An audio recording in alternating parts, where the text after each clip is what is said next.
Bonjour à tous, alors à tous je ne sais pas, mais bonjour à toutes en tout cas, ça c'est une certitude. Je suis ravie en tant que journaliste d'abord, femme ensuite, membre d'un réseau de femmes aussi au sein de ma propre entreprise, de vous accueillir aujourd'hui pour ce forum de la mixité. On va parler mixité, culture et médias, donc la place des femmes dans les médias et dans la culture. On a un superbe plateau pour interagir avec vous et faire le point sur cette situation dont on sait à quel point elle est d'actualité. Je vais commencer, je vais être assez traditionnelle, je vais commencer par les femmes, soyons fous. À ma droite, Laurence Herzberg, qui est directrice générale du Forum des Images, merci d'être avec nous. Sylvie Pierre Brossolette, du CSA, du Conseil supérieur de l'audiovisuel, présidente du groupe Droits des femmes au sein de cette instance. À votre gauche, Sylvie Christophe Barbier, directeur de la rédaction de l'Express. Merci Christophe. Merci d'être là. Merci Sylvie évidemment d'être avec nous. Et à l'autre extrémité, Rémi Filmin, PDG donc de France Télévisions. Merci à tous les quatre.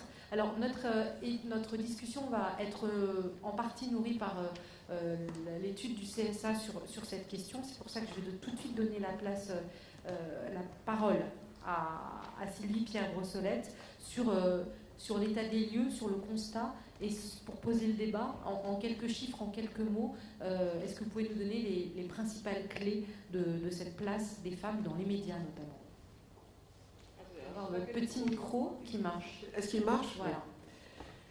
D'abord, l'existence de ce groupe de travail droits des femmes au CSA est très récente, puisqu'il a été créé à l'arrivée d'Olivier Schrammeck et de moi-même et de Mona Interman, et nous avons sorti délibérément la problématique femme du groupe diversité, en disant que ça valait quand même à soi seul un groupe de travail, puisque nous n'étions pas une minorité quand même.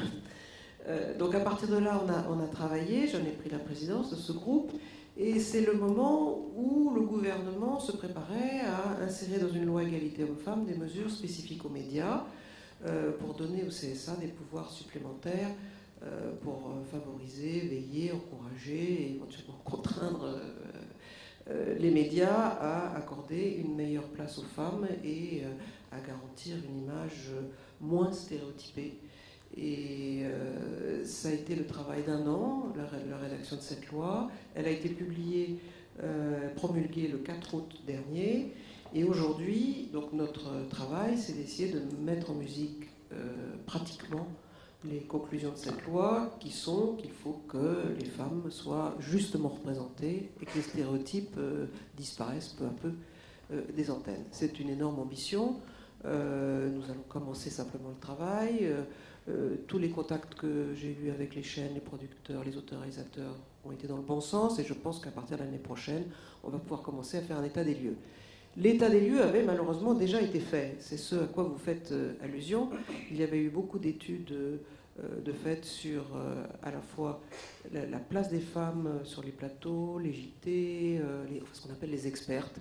Et avant moi, bien d'autres, je pense à Michel Rézère et Brigitte Grésy, avaient fait le constat qu'elles étaient vraiment trop minoritaires, entre 18 et 20% selon les médias. Ça n'allait pas du tout. Bon. Nous avons fait des études complémentaires au CSA concernant les stéréotypes, sachant que la loi allait nous demander de veiller à lutter contre les stéréotypes. Et au mois de juillet dernier, nous avons publié 3 études très très importantes et basées sur des grilles d'évaluation élaborées par le Haut Conseil de l'égalité. Et nous l'avons fait dans 3 domaines: la fiction, la télé-réalité que nous appelons divertissement, et les films d'animation, c'est-à-dire les dessins animés pour la jeunesse. Et il en est ressorti des constats préoccupants, pour le moins. C'est-à-dire que dans les séries de télévision, outre les unitaires, mais surtout dans les séries, puisque c'est ce que le public regarde le plus, les stéréotypes continuent à être là, c'est-à-dire des femmes en majorité plutôt douces que fortes, plutôt à la maison que dehors. C'est toutes les séries, c'est aussi bien de production française que de production... Voilà, nous avons fait l'étude a porté sur 40 séries, 20 françaises, 20 étrangères, sur le premier trimestre 2014, et on a pris l'épisode le plus regardé de chaque série. Et donc c'était quand même assez significatif. Et certes, il y a des progrès qui ont été faits, ce n'est pas les séries d'il y a 30 ans, mais il n'en demeure pas moins que les stéréotypes classiques que vous connaissez tous se maintiennent. Évidemment, les séries, à côté de ce que peut être la télé-réalité, c'est formidable. Hein, parce que quand on a fait la télé-réalité, alors ça c'est épouvantable, c'est bimbo, macho, vous savez sur quoi est basé souvent les télé-réalités. C'est des jeux de séduction où la femme est vraiment l'inférieur de l'homme et attend que l'homme la choisisse. Enfin, c'est un modèle qui est évidemment pas extraordinaire, et Dieu merci, France Télévisions ne s'inspire pas du tout de ces sujets. Et alors, il reste aussi les films d'animation sur lesquels nous avons fait l'étude, où il en ressort que si les parents, les adultes, sont traités de façon très paritaire et très égalitaire, et ça c'est bien, encore les petites filles, les petits garçons ont des rôles assez stéréotypés. Le garçon est plus fort que la fille s'occupe surtout de son apparence, le garçon a toujours raison, est chef de bande. Enfin, ce dont on pouvait se douter, mais qui a été un peu prouvé scientifiquement, si je puis dire, à travers ces quelques grilles. Et puis, quant à la représentation des femmes à l'antenne, on a encore constaté, à travers des études de l'INA commandées par le CSA, que malgré toutes les exhortations de Michel Rézère et Brigitte Grésy et les concertations à l'amiable qui avaient été faites, rien ne bougeait. Donc c'est vrai que cette loi sera utile. D'ailleurs, France Télévisions, avant même que la loi ne soit votée, avait pris les devants et s'était engagé à 30% de femmes sur les plateaux avant fin 2014. Je pense, Rémi Filma, que cette gageure sera tenue. Et avant même, une fois de plus que la loi soit votée, un nouvel engagement a été pris par France Télévisions de faire 35% pour l'année 2015. Donc vous voyez que les choses bougent et que quand on y met un petit peu de bonne volonté, on y arrive. Donc, quand vous dites ça, c'est à la fois dans les journaux, dans les reportages, à l'antenne, c'est tout inclus ? Tout est inclus. Alors pour les expertes en particulier, ce sont des gens qui ne sont pas salariés de la chaîne, mais qui sont invités en tant que, entre guillemets, sachants. Mais on va aussi faire le décompte des journalistes, des chroniqueurs, des intervenants. Et tout ça, l'idée, c'est que d'une année sur l'autre, ça progresse. On ne dit pas que tout d'un coup, tout le monde doit être à 50% hommes-femmes, mais qu'on va faire un bilan pendant l'année 2015, voir quel état des lieux dans chaque chaîne, parce que tout le monde ne part pas du même point, mais que chaque année, et on fait un point, on progresse un peu sur les points faibles. Voilà, c'est une façon très pragmatique et souple, je pense, d'essayer d'appliquer la loi. Et jusqu'à preuve du contraire, la plupart de mes interlocuteurs ont été d'accord sur cette démarche. Alors justement, vous avez cité par deux fois le président de France Télévisions. Je me tourne donc vers vous, Rémi Finelin. Comment, quand on est à la tête de France Télévisions, on lutte contre ces fameux stéréotypes dont parlait Sylvie-Pierre Brossolette à tous les niveaux ? Bonjour à toutes et à tous. Peut-être en remarque liminaire, dire que la mobilisation que nous avons menée, que nous menons, parce que c'est un travail permanent dans l'entreprise, est liée à l'analyse que je fais très clairement du rôle d'une entreprise de service public, de télévision de service public dans le pays. C'est une entreprise qui doit créer du lien dans le pays, qui doit faire en sorte que nous puissions, grâce à la télévision publique, non seulement faire fonctionner la démocratie, mais aussi faire en sorte que l'ensemble du pays se reconnaisse et que l'ensemble du pays, grâce au programme de télévision, se construise un imaginaire collectif qui lui permet de progresser, de créer, de se développer. Et il est très clair que, de ce point de vue, il est indispensable que ce que nos concitoyens voient à la télévision corresponde à la réalité du pays. Et la réalité du pays, c'est certes la diversité des origines, des cultures, des croyances, mais c'est aussi très très simplement la mixité. Et la mixité, c'est 50-50. Et c'est vrai que nous en sommes loin. Alors, on a posé comme principe, enfin j'ai posé comme principe en accédant à cette responsabilité que nous devions travailler sur ce sujet-là, ce qui a conduit l'entreprise à se mobiliser et à obtenir d'ailleurs l'an passé le label diversité, et ce qui nous a permis aussi de développer dans tous les secteurs des actions spécifiques, et en particulier sur la mixité. Et sur la mixité à l'antenne, on parlera après des ressources humaines, sur la mixité à l'antenne, il y avait l'info et les programmes. Sur l'info, il y avait d'une part la question des expertes, Sylvie-Pierre Brossolette vient de l'évoquer, où nous avons pris un engagement de 30% d'expertes au minimum fin 2014. Nous sommes plutôt à 35% aujourd'hui. Et il faut naturellement viser 50%. Enfin, ça semble évident. Pour cela, deux manières de procéder. D'une part, en travaillant sur un outil qui est le guide des expertes. Et cet outil est un outil formidable parce qu'il montre bien que sur tous les sujets, on peut faire appel à des femmes qui ont toutes les compétences et les mêmes compétences que les hommes, évidemment. La deuxième chose, c'est qu'il faut à un moment donné être un tout petit peu contraignant, c'est-à-dire fixer des objectifs à tel ou tel producteur ou à telle ou telle émission ou à tel et tel directeur de tel ou tel service, et on y arrive. On y arrive. Aujourd'hui, sur les experts, on est à 35%, mais par exemple, je peux vous donner sur les JT. Les JT de France 2, aujourd'hui, sont à 30%, avec une progression de 4 points par rapport à 2013. Et les JT de France 3 sont à 31% d'experts, avec une progression de 7 points. Et sur les journaux, on a aujourd'hui 46% de femmes interrogées sur 100%, sur 100 personnes, il y en a 46 femmes interrogées dans les JT de France 2, et une progression de 10 points par rapport à l'année dernière. Dans les JT nationaux de France 3, ma chère Patricia, il n'y a que 25% de femmes interrogées, mais c'est quand même 5 points de plus que l'année dernière, donc on progresse aussi, mais on est moins, il y en a moins. Donc, si vous voulez, je vous donne ces chiffres parce qu'on mesure. Et on mesure jour après jour, et on regarde d'abord s'il y a des progrès, et on regarde comment on se situe par rapport aux objectifs que nous nous sommes fixés. Et pour le moment, sur l'info, on est en ligne. Sur l'animation et la question des stéréotypes, nous avons fait une mobilisation maintenant il y a 1 an et demi qui a porté ses fruits. Il faut savoir que nous sommes le premier coproducteur d'animation en France. On coproduit 65% de l'animation française, qui est une animation extrêmement importante, puisqu'on est l'industrie d'animation la plus forte en Europe. Et là-dessus, sur la question des stéréotypes, je crois qu'on a fait un gros travail avec les équipes.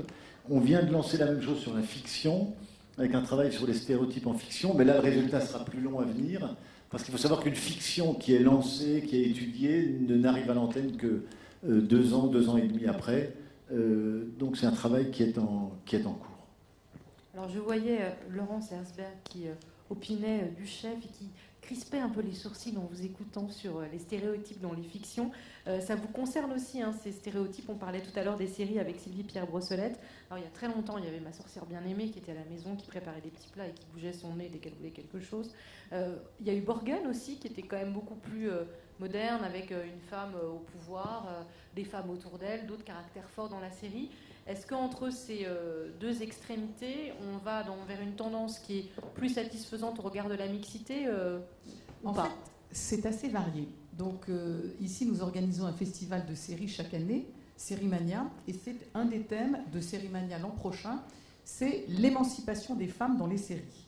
Alors effectivement, Ma sorcière bien-aimée, on va commencer par là, pour arriver à Borgen, où on peut se demander pourquoi le monde entier s'est absolument fasciné pour l'itinéraire de la première ministre du Danemark. Alors, entre-temps, il y a quand même beaucoup de choses qui se sont passées. Il y a quand même aussi Desperate Housewives, où là, on s'intéressait beaucoup, et toujours d'ailleurs dans les séries, à la sexualité des femmes. Ça, c'est quelque chose qui est très très important. Je ne parle pas de Sex and the City, etc. Mais la sexualité des femmes dans les séries a toujours été quelque chose d'important. Alors, Desperate Housewives, c'est un immense succès, mais par rapport à Ma sorcière bien-aimée, effectivement, elles couchent plus, mais elles sont toujours aussi oisives quand même. Donc il faut attendre les années 90 ou 2000 pour que ça change. Et ça change notamment avec les séries nordiques. Les Nordiques amènent un souffle d'air frais quand même dans la série, notamment aussi avec les personnages de policiers. Et là où je me tortillais un tout petit peu sur ma chaise, c'est sur l'étude des stéréotypes dans les séries. C'est très intéressant de l'appliquer à la série policière. Chaque chaîne de télévision a forcément 1 ou 2 séries policières. Donc dans les séries nordiques, on est sur des personnages de femmes sombres, passionnées. Tout le monde se souvient de The Bridge, elle est quasi autiste. mais elle arrive à le faire, de The Killing. Donc on voit bien que là c'est en train de changer. Et pardon mon cher Rémi, mais on en est encore un tout petit peu loin dans la série française où les femmes, dès qu'elles sont policières, elles sont stéréotypées, elles sont masculinisées. Il n'y en a plus une seule qui porte une jupe ou une robe, ça on oublie. Elles ont toute la mâchoire crispée. Je vais parler peut-être un petit peu de... Enfin, je vais citer Antigone 34, je vais citer Le Passager, où là on retrouve tous les codes du flic policier chez la femme. Mais il y a quand même, des évolutions, parce que ça, voilà, ça c'est les stéréotypes très ancrés, mais même dans la série policière française, on évolue. Vous allez bientôt voir sur vos écrans une excellente série policière de France Télévisions, Les Témoins, où là, justement, le personnage principal féminin commence à évoluer, à être plus subtil, à arriver avec des faiblesses. Parce qu'autrement, pour l'instant, sur nos écrans... Et moi, je revendique Candice Renoir. Alors, Candice Renoir... Et je revendique fortement Candice Renoir. D'accord, mais Candice Renoir, elle est là avec sa maladresse féminine.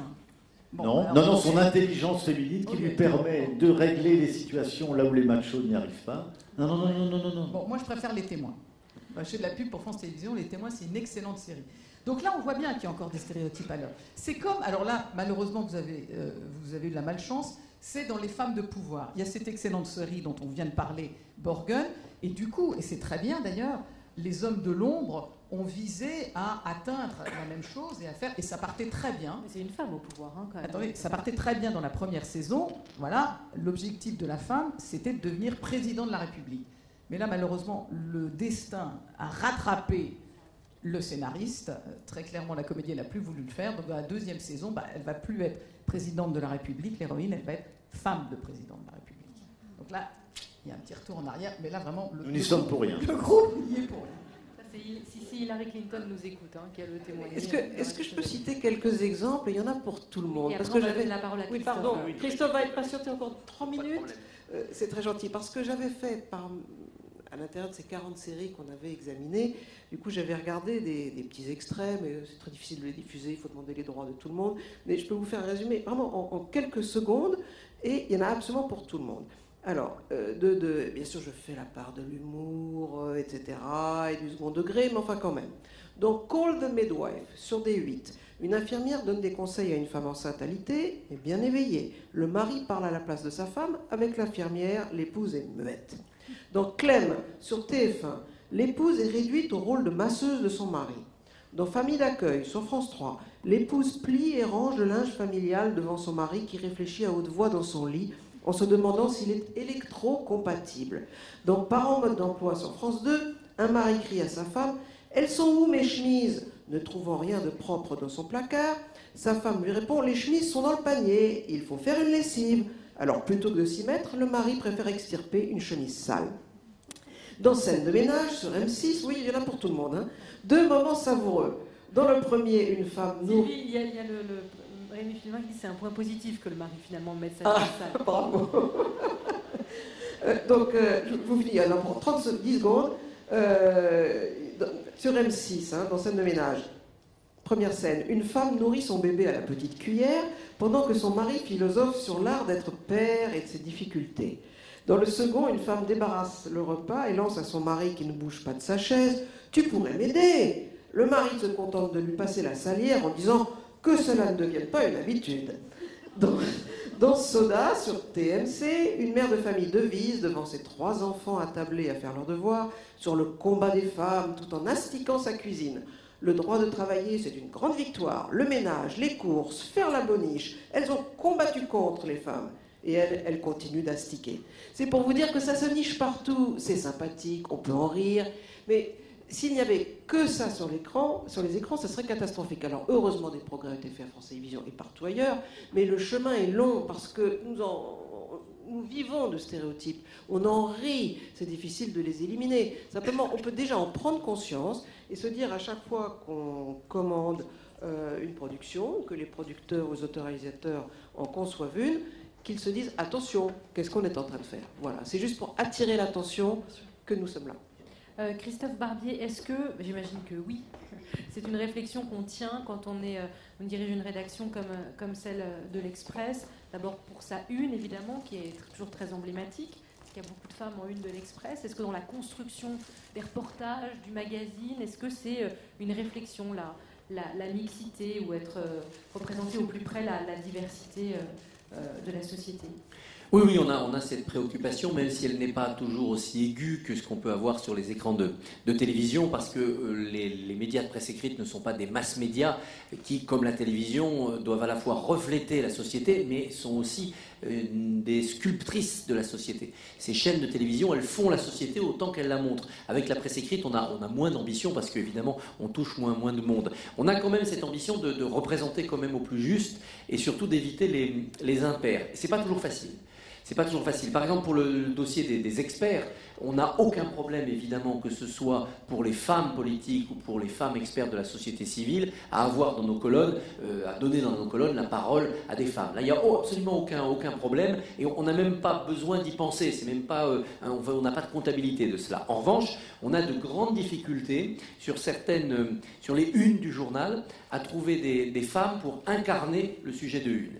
C'est évidemment patent en politique, où dans le grand combat présidentiel, sur le haut du panier de la classe politique, c'est-à-dire ceux qui sont appelés à faire la une, on a moins de femmes que d'hommes. Parce que la vie démocratique n'a pas encore, de ce côté-là, incarné la parité. Et pour une Ségolène Royal, ou une Michèle Alliot-Marie, ou une Christine Lagarde, qui ont fait la une du journal, on va avoir 6-7 fois plus d'hommes, parce qu'il y a eu beaucoup plus de présidents de la République et de premiers ministres, hommes que femmes. De la même manière, et ça c'est un petit peu plus désolant, quand on est sur des problématiques de société et qu'on cherche à monter en une avec une personnalité éminente qui va faire sens pour le problème soulevé, mais très très vite, le choix se limite souvent à des hommes.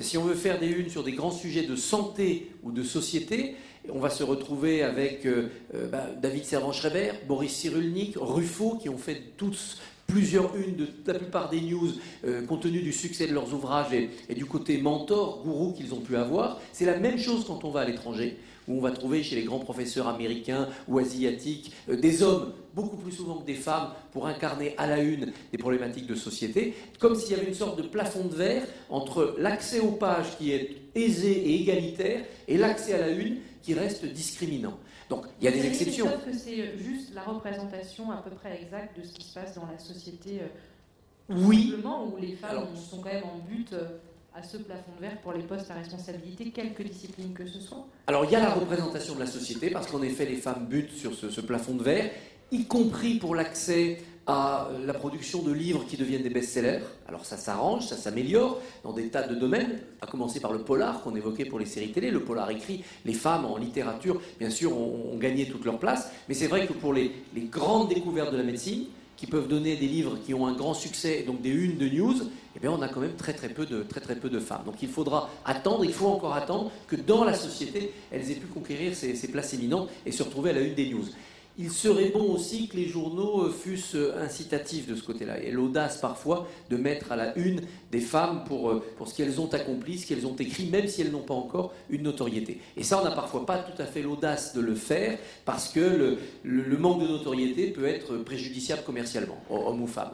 En revanche, pour les thèmes de société, quand on veut mettre à la une des anonymes qui illustrent un thème, que ce soit des thèmes de santé, de psycho ou de vie familiale, là, le fait d'avoir une figure féminine, paradoxalement, curieusement, dans cette société, va attirer plus de lecteurs. Et pas en mettant des jeunes femmes à corte dans des tenues dénudées, non, en mettant des femmes qui illustrent de la manière la plus réaliste possible le phénomène que l'on veut montrer en une, qu'il soit négatif, comme la violence ou la dépression, ou qu'il soit positif, comme le bonheur, ou le fait de mieux vivre, de prendre soin de sa santé. Eh bien, si on le fait incarner par une femme, eh bien, on va avoir un retour en matière de vente plus favorable que si on le fait incarner par un homme. Alors est-ce que c'est parce qu'il y a plus de lectrices qui vont s'identifier et acheter le journal, ou est-ce que c'est simplement parce que ces thèmes-là semblent plus crédibles quand on les fait incarner à la une par une femme? Mystère. Ça, c'est pas un stéréotype du coup de se dire si on met une femme à l'antenne pour la santé, le bonheur, la maternité, la prise de soins, c'est pas aller dans le sens d'un stéréotype. Et est-ce que du coup, vous, à la tête de la rédaction, vous dites à vos équipes et vous-même, vous dites bon, essayons d'être prescripteurs, de chercher. Est-ce qu'il y a cette démarche d'aller chercher des têtes qu'on ne voit pas ailleurs, des femmes qu'on ne connaît pas, de les mettre en lumière justement? Oui, on a ce souci. On vient de faire une couve sur les nouveaux génies français, donc une trentaine de personnalités qui, dans leur domaine, sont éminentes. On n'était pas exactement à la parité, mais on n'a pas eu de difficulté à trouver de l'excellence féminine. Mais là encore, dans ces 30 ou 35, ceux qui étaient les plus connus étaient des hommes. Comme s'il y avait encore cette barrière de la notoriété, de la célébrité. Après, oui, c'est un stéréotype sans doute que d'avoir une femme pour incarner des problématiques de santé ou de problèmes de société, mais c'est un constat. Ce constat que les gens croient plus à ce qu'on va leur dire dans le journal si à la une c'est incarné par une femme. C'est quand même un peu mystérieux. Bien entendu, nous luttons pour qu'on n'ait pas des caricatures, une jeune femme avec un grand sourire et une pomme à la main pour l'alimentation. On essaye d'éviter cela.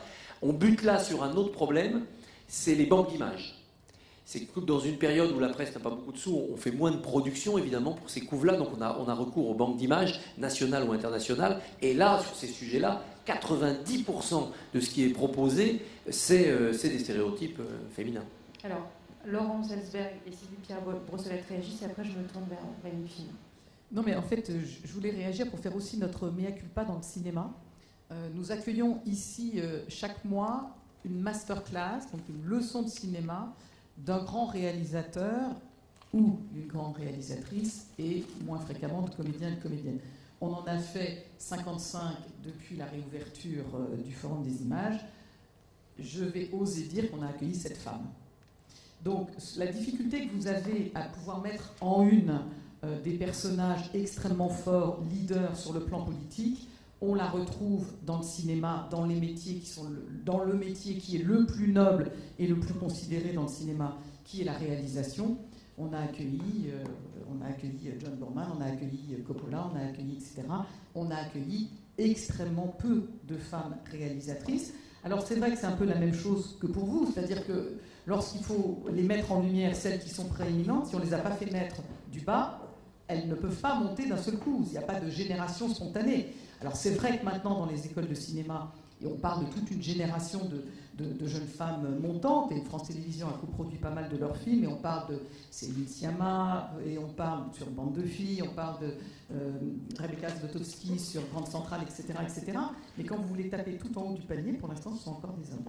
Il y a une réalité quand même de la société bien sûr. Où les médias doivent être avant-gardistes ou prescripteurs. Disons, il y a deux choses différentes. Il y a, dans les stéréotypes, on ne doit pas être en retard sur la société. Et là, Rémi Flimelin a raison de dire qu'il faut représenter la société telle qu'elle est, c'est-à-dire une mixité évidente. Et il y a quelque chose d'assez amusant quand on regarde les séries dites modernes où les femmes sont commissaires de police, juges, profs, enfin avec des rôles nobles, des métiers nobles, parce que jusqu'ici, elles étaient souvent cantonnées à pas de métier ou des métiers plutôt dits féminins. Mais alors, ces femmes qui ont ces métiers maintenant de mecs, on se rend compte que même si elles réalisent avec un certain bonheur leur vie professionnelle, leur vie personnelle est un désastre. C'est-à-dire qu'on ne voit jamais à l'écran une femme qui a un mari, une famille et un boulot très important. Elles ont toujours, ou le mari s'est barré, ou elles n'ont plus de mari, ou elles sont en séparation, ou alors elles ont une vie de volage. Alors que généralement l'équivalent homme dans les séries, ils ont une femme qu'ils trompent ou pas, ils sont assez heureux, enfin il y a quelques exceptions près, mais enfin il y a beaucoup plus de femmes malheureuses dans leur vie professionnelle que d'hommes, personnelle, que d'hommes qui tirent des mauvaises conclusions d'une vie professionnelle heureuse. Ça c'est une première remarque. Et puis la deuxième sur le manque de femmes à venir chercher. C'est vrai que si on ne fait pas l'effort d'aller chercher des femmes à l'Académie des sciences, au barreau de Paris, les grands profs, les grands juges, etc., elles sont plus modestes que les hommes. C'est vrai, c'est un défaut, peut-être une qualité, je ne sais pas. Il se trouve qu'elles écrivent moins de livres, qu'elles parlent un peu moins à tort et à travers de tout et de n'importe quoi sans savoir de quoi il s'agit. Donc il fallait les chercher par la main. Ça, c'est fait. Voilà. Et donc il faut les persuader que leur parole a un intérêt et que ça vaut le coup qu'elles bousillent une soirée, un week-end ou tôt le matin pour venir s'exprimer. Il y a des pays, je crois que France Télévisions imagine faire ça, où on va les coacher pour leur expliquer comment on se tient sur un plateau, parce qu'elles ont aussi une petite appréhension. C'est pas très agréable. Moi, pendant 35 ans de vie de journaliste politique, J'ai fait beaucoup de plateaux comme Christophe, mais Christophe a une plus grosse voix que moi, a plus de culot, il a beaucoup d'autorité masculine. Et donc moi j'ai dû apprendre à me battre, à placer ma voix et à dire ne m'interrompez pas, je n'ai pas fini. Et voilà, mais il faut peu à peu prendre du culot, de l'assurance. Et c'est ça qui est aussi quelquefois difficile dans la recherche d'experts. Il faut persuader les femmes qu'elles pourront faire sur un plateau aussi bien et demander aux animateurs de les aider. C'est-à-dire de dire à ces messieurs, bon, laissez-la parler. Et puis peu à peu, elles prendront confiance. Mais on les trouve, hein. Rémi Filma, une réaction peut-être sur le coaching. Est-ce que c'est quelque chose qui, voilà, on peut envisager d'aider les femmes expertes dans tel ou tel domaine à mieux prendre la parole sur oui, peut-être, évidemment. Mais de ce point de vue-là, je dirais qu'il y a beaucoup d'hommes aussi qui ne savent pas prendre la parole et qui eux-mêmes sont plutôt maladroits. Non, je pense qu'il y a, enfin, on l'observe en tout cas avec ce guide des experts dont je parlais tout à l'heure, il y a beaucoup de femmes qui, enfin on le voit tous les jours dans l'émission de Calvi sur France 5, on a maintenant au moins une femme par jour et deux assez souvent, qui occupent parfaitement l'antenne, qui n'ont aucune difficulté. Je crois que sur la question des experts, c'est beaucoup plus facile que sur la question enfin, ce que j'ai dit tout à l'heure, de la position dans la société, où très clairement, aujourd'hui, la position dans la société ne se décrète pas du jour au lendemain. Et il faut une politique, mais que ça soit d'ailleurs, on y reviendra tout à l'heure, au sein de politique RH dans une entreprise, mais plus généralement dans la société, une politique qui permette de faire grandir et d'accéder aux responsabilités. On n'accède pas aux responsabilités du jour au lendemain. Vous savez, une chose qui est très frappante, Le Figaro ou Le Point, pardon Christophe, publie assez régulièrement des états-majors de société. Je regarde ça de très près, mais il n'y a pratiquement pas de femmes. Ce matin, dans Le Figaro, il y avait je ne sais plus quelle société, il n'y a pas une femme. Mais regardez ça toutes les semaines, c'est hallucinant. Et c'est hallucinant au moment où cette question est quand même maintenant une question d'ordre public. Et je ne parle même pas du CAC 40, où pour l'instant il n'y a aucune femme, il va y en avoir une chez Suez prochainement, mais il n'y en a aucune.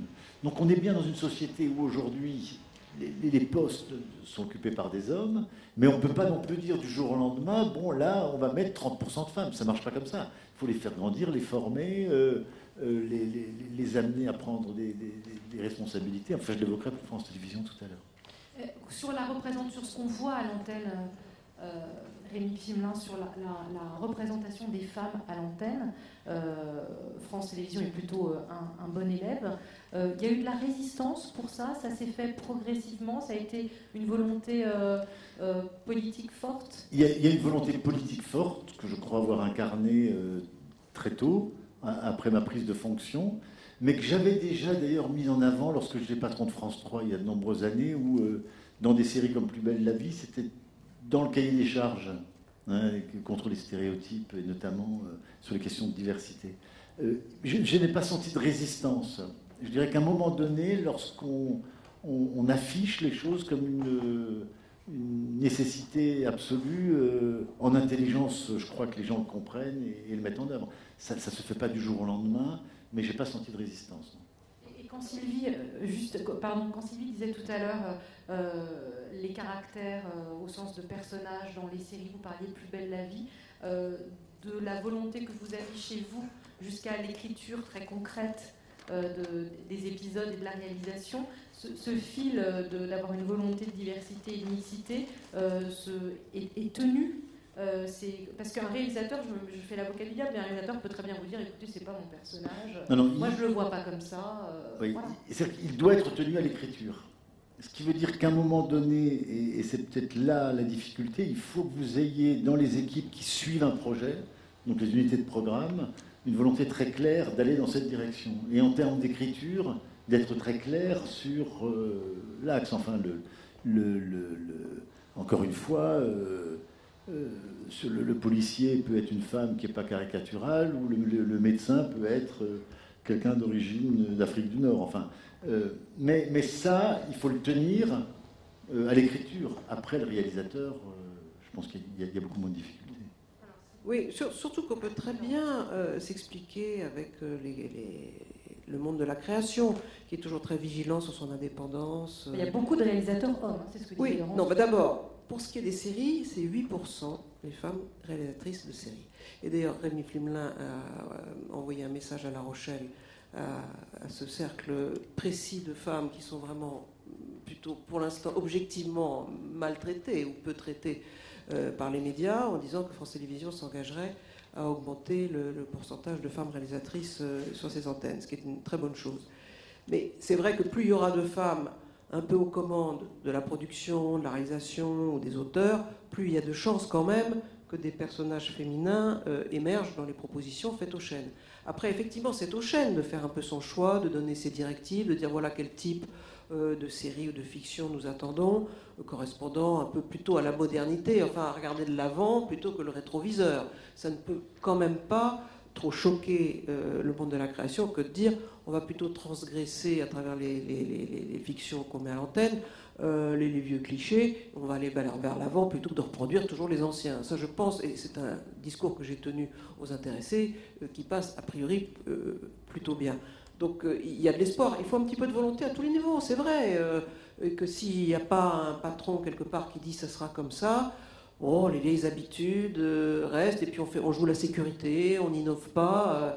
Bon, mais peu à peu, les choses se font. Et d'ailleurs, c'est l'intérêt bien compris, d'ailleurs, à mon avis, des patrons de chaîne, parce que c'est quand même, il y a une majorité de femmes qui regardent la télévision, par la force des choses, et puis on voit bien que les programmes dénués de stéréotypes marchent aussi bien, sinon mieux, que ceux qui sont un peu de la vieille manière. Donc pourquoi pas aller de l'avant, tout le monde sera content. Y compris d'ailleurs, je le signale, maintenant que la loi est passée, les associations féministes vont pouvoir saisir le CSA. C'est pas que je souhaite qu'il y ait 50 milliards de saisines, hein, je croulerais sous le boulot. Mais avant, il n'y avait aucun fondement juridique pour reprocher quoi que ce soit aux chaînes sur le plan du sexisme. Maintenant, il va y avoir un fondement juridique. Donc, à chaque cas, à chaque saisine, il va falloir qu'on réfléchisse, avec mon groupe de travail, puis avec le collège, on se dise, bon, est-ce que ça va trop loin par rapport à ce que la loi nous demande de regarder, et peu à peu, je crois que toute la chaîne de production, depuis les auteurs jusqu'aux décideurs, vont se dire, bon, bah attention, allons plutôt dans le bon sens, sinon, effectivement, la pression des parlementaires qui ont voté cette loi en l'enrichissant d'ailleurs, et les associations féministes, vont faire une pression. C'est aussi ça, l'ensemble des facteurs qui vont faire progrès. Il faut aider ceux qui, comme Rémi Flimelin, essaient de faire des efforts, il faut les aider avec une pression en amont, et comme ça, tout le monde pourra avancer, parce que sinon, on en reste un peu à l'état d'avant. Et ça vaudra aussi pour la télé-réalité, Sylvie Pierre. Alors, j'ai des gros problèmes. Alors, je vous avoue. Il y a trois secteurs où il y a un gros problème. La télé-réalité, nous allons forcément être saisis. Parce que je ne peux pas, du jour au lendemain, demander au collège de dire on interdit la télé-réalité basée sur la séduction. Alors que le thème même de cette télé-réalité font de la femme l'inégal de l'homme. Elle est là à attendre le prince charmant, transi, et c'est tout ce qui se passe. C'est dans les bons jours. Et ça, c'est dans les bons jours. Bon. Donc, tout ce qu'on peut demander, et c'est ça ma démarche pragmatique et progressive, c'est demander aux chaînes qui mettent beaucoup de programmes de cette nature à l'antenne, d'en faire un peu moins chaque année. On ne peut pas le supprimer, ça fait de l'audience, il y a des chaînes qui ne vivent que dans... auprès du jeune public. Oui, et c'est désastreux en termes d'image. Bon, il y a la télé-réalité, je ne vous cache pas le problème. Deuxième problème, la pub. Nous allons refaire un cycle de concertation purement sur la publicité, parce qu'il faut que ceux qui imaginent les pubs, ceux qui les produisent et ceux qui après les mettent à l'antenne se rendent compte du pourcentage, disons, de pubs qu'il y a sur les objets de ménage et qui les représentent. Enfin, je ne vous fais pas un dessin, vous voyez bien ce que je veux dire, la lessive et le reste. Bon, ça reste encore un chantier à mettre en avant. Je ne peux pas tout faire depuis le 4 août, donc on a mis des priorités. Et puis, il y a les clips musicaux, où l'image de la femme est catastrophique, et même les chaînes françaises qui les mettent à l'antenne me demandent faites quelque chose, on aimerait tellement pouvoir mettre autre chose à l'antenne, mais il n'y a plus que ça. Donc les productions américaines, tout ce qu'on nous envoie, les grands succès, c'est avec des femmes qui se tortillent autour de n'importe quoi, et donc ça fait une image horrible. Donc ça encore, c'est du travail à faire devant moi, et je ne vous le cache pas, c'est du boulot. Alors, il y avait... Je voudrais, pardon, oui, bien sûr. Pardon Patricia, juste peut-être un petit point, parce qu'on est très sérieux là dans l'expression et on a l'impression qu'il y a une sorte de militantisme. Il y a un problème qui reste en suspens sur ces questions-là, c'est l'humour, la transgression.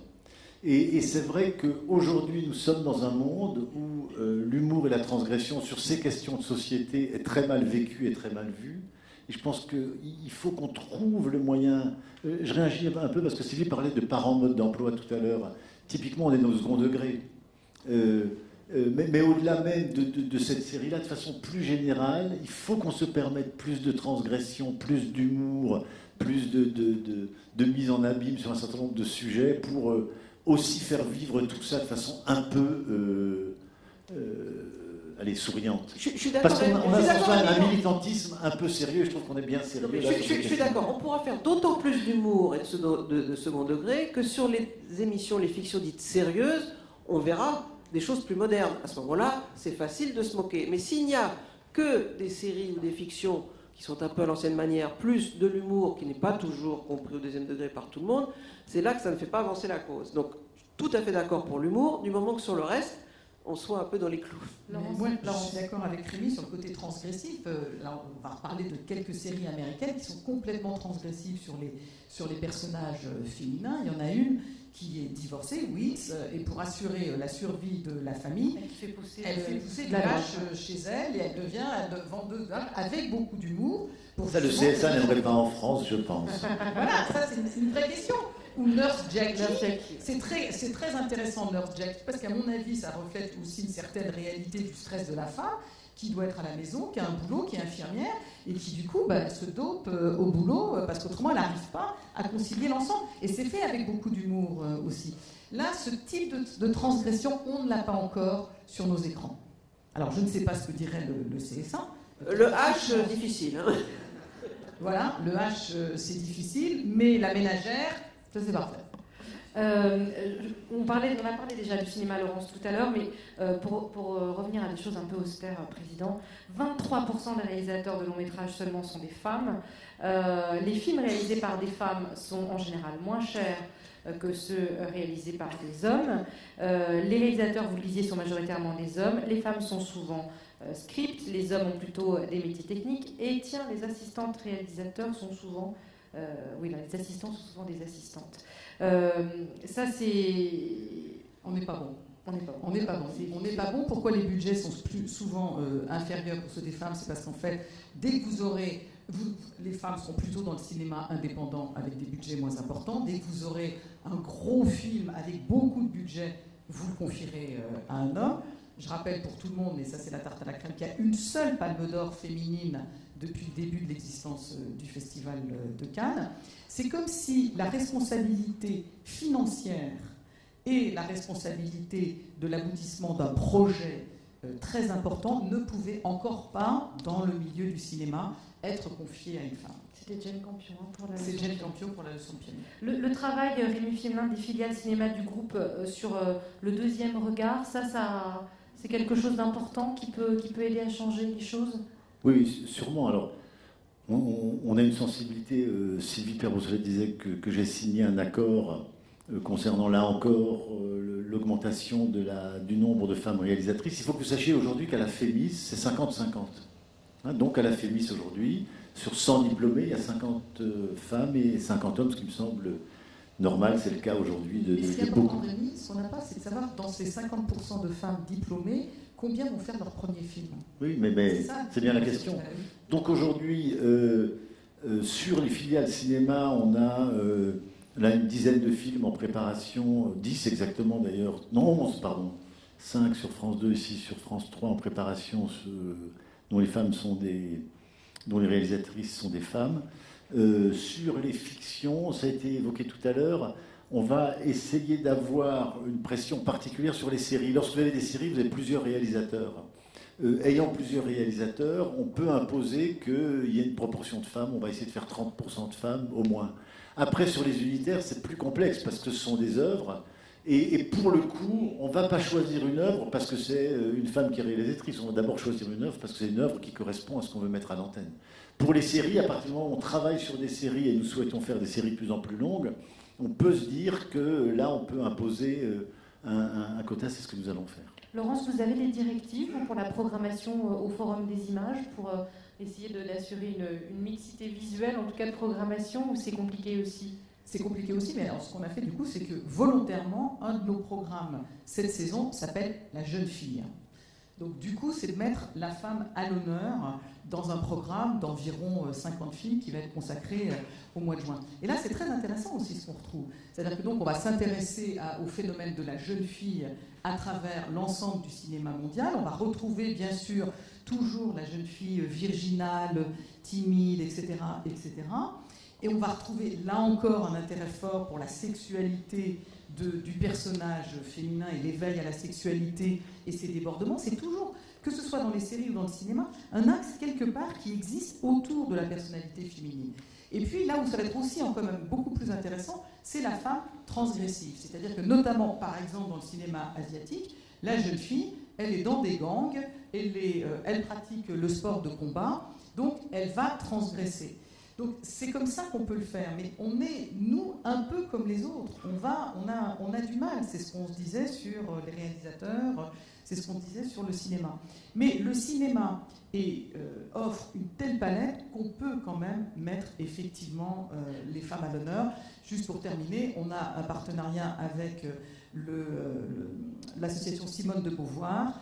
Nous avons une collection de 6500 films qu'on numérise, et là on a déjà numérisé 85 films de l'association Simone de Beauvoir, où là, très clairement, le féminisme est à l'honneur. Alors, Rémi Pulin dit tout à l'heure sur la promotion de la féminisme 50 femmes, 50 hommes, vous disiez aussi, Laurence, qu'on ne peut pas décréter, il n'y a pas de génération spontanée comme ça de grands réalisateurs. Ça me permet de passer à la dernière partie de notre discussion pour ensuite passer la parole à la salle sur la féminisation des organigrammes. Je vais passer la parole à Christophe, qui nous a sagement écouté, parce qu'on a beaucoup parlé d'images et d'écran. Est-ce que ça fait partie aussi de votre politique à l'Express, Christophe? On imagine que oui, de féminiser la rédaction, l'administration, la prise de décision. Oui, bien sûr, c'est un souci permanent. C'est pas d'aujourd'hui, c'est plus que d'hier, puisque l'Express a été fondé quand même par Jean-Jacques Servan-Schreiber et Françoise Giroud. L'un ne pouvait aller sans l'autre, et Françoise, je parle devant Sylvie qui a connu cette histoire encore mieux que moi, a eu bien sûr une très très très forte importance. Toujours souhaiter confier des responsabilités aux femmes et veiller à ce que la femme soit bien traitée dans les rédactions. Ça ne voulait pas dire les favoriser, les ménager, leur éviter des coups. Au contraire, c'était d'exposer les jeunes femmes journalistes à des risques, à des prises de responsabilité, et ne leur faire aucun cadeau. C'est comme ça que Françoise Giroud concevait une part de la promotion féminine. Elle était elle-même d'ailleurs extrêmement exigeante et extrêmement rebelle. C'est aussi un journal qui n'hésitait pas, et l'auteur de ce trait l'assumait, à recruter des jeunes femmes journalistes politiques en disant vous aurez des confidences plus facilement de la part des hommes politiques, ce qui était tombé dans le stéréotype et dans une certaine forme de machisme. Donc c'est un journal qui avait cette culture en lui, mais sur les grands combats féministes, l'Express n'a jamais fait défaut à la cause des femmes. C'est bien entendu le cas, on en a encore parlé récemment, et notamment grâce à France Télévisions, le combat pour l'avortement, avec la loi Veil. Avant ce combat-là, le combat pour la contraception et pour les droits des femmes. Et on voit bien à travers Madame Express comment de la femme classique dans la société, on est passé assez vite à la femme actrice de la société, jusqu'à des unes assez provocatrices, que ce soit dans ce qu'on appellerait aujourd'hui des unes people, puisque l'Express très très tôt a mis à sa une Brigitte Bardot ou Marilyn Monroe, un peu plus tard Marlène Jobert, Isabelle Huppert comme représentante d'un nouveau cinéma qui serait généré par les actrices, mais aussi des unes sociétés qui aujourd'hui pourraient choquer. Par exemple, l'Express avait fait sa une avec un sondage « Seins nus, les Français sont pour ». Quand il y avait toute une polémique pour savoir s'il fallait autoriser les jeunes femmes à tomber le haut du maillot de bain sur les plages, dans le milieu ou la fin des années 70. Bien entendu, Histoire d'eau. Histoire d'eau qui a fait la une de l'Express 2 semaines de suite, avec une publication en intégralité de ce livre soumis à une forme de censure. Ça a été très très mauvais pour les abonnements, mais ça montrait aussi le combat tous azimuts de l'Express sur ce terrain-là. Nous continuons ce combat-là. L'Express a publié en 1996 le manifeste pour la parité, signé de toute une série de femmes politiques, avant même que la première loi paritaire n'intervienne. Et bien l'année prochaine, au printemps, on va avoir l'un des derniers bastions qui tombent, puisque les élections cantonales vont être paritaires. Donc on a porté ces combats-là éditoriaux. Après, il y a les promotions dans le journal. Comment faire en sorte que les femmes aient de plus en plus de responsabilités ? Quand je regarde l'organigramme de l'Express, je me dis qu'on peut quand même se féliciter, puisque je suis directeur de la rédaction, j'ai un directeur délégué, mais la directrice adjointe, Christine Kerdelan, est une femme. Elle est directrice de la rédaction de l'Expansion. journal économique, pas spécialement le domaine. Rémi rappelait tout à l'heure les organigrammes de société où on est très ouvert aux femmes. La directrice artistique est une femme. La rédaction en chef du service société, du service politique sont confiées à des femmes, Claire Chartier et Corinne Laïc. Évidemment, le style est confié et dirigé par une femme. Et elle a totale autorité sur le contenu du supplément style, c'est l'Express style, mais c'est un news. C'est pas simplement des rouges à lèvres et des sacs à main. C'est une société, c'est des contenus société ou culture. Donc c'est un journal en soi. La direction juridique, la direction financière, la direction de la diffusion, donc des secteurs phares de la vie d'un journal, sont complètement confiés à des femmes, jusqu'à la direction générale, que j'exerce moi sur la partie rédactionnelle, mais pour toute la partie économique, c'est Corinne Pitavi. Et même au niveau de notre actionnaire, le patriarche de la famille Denolf est un homme, mais c'est sa fille, Catherine Denolf, qui monte en puissance, et non ses deux frères, pour tout doucement gérer la partie française du groupe. Donc de ce côté-là, on fait ce que l'on peut, et je pense que le groupe n'a pas à rougir. Dans l'exercice, dans la montée en puissance pour les responsabilités, on se heurte à plusieurs obstacles. D'abord des obstacles techniques, si j'ose dire. Je le disais tout à l'heure à nos amis de We Do Biz, c'est vrai que sur le grand reportage à l'étranger, notamment le reportage de guerre, on a eu plus de femmes qu'on en a aujourd'hui. C'est un service à 100% masculin, alors qu'il y a 10 ans, il y avait 2 femmes qui allaient sur tous les terrains, y compris les plus dangereux. De la même manière qu'à un moment donné, dans l'audiovisuel, notamment dans les zones où on risquait d'avoir des otages, envoyer des femmes était une manière de se protéger, puisque les islamistes enlevaient moins les femmes que les hommes. On le voit d'ailleurs en ce moment avec Daesh, ce sont des otages masculins qui sont kidnappés et exécutés. Donc là, sur le terrain du grand reportage, il y a un peu plus de difficultés à avoir des jeunes femmes, notamment parce qu'elles ont cette charge de famille, qui me disent « mais moi je suis prêt à partir 3 semaines au Pakistan, 3 semaines en Amazonie, il n'y a aucun problème ». Et puis, dans la prise de responsabilité dans le journal, c'est vrai qu'il y a toujours, je le vois, 2 frilosités.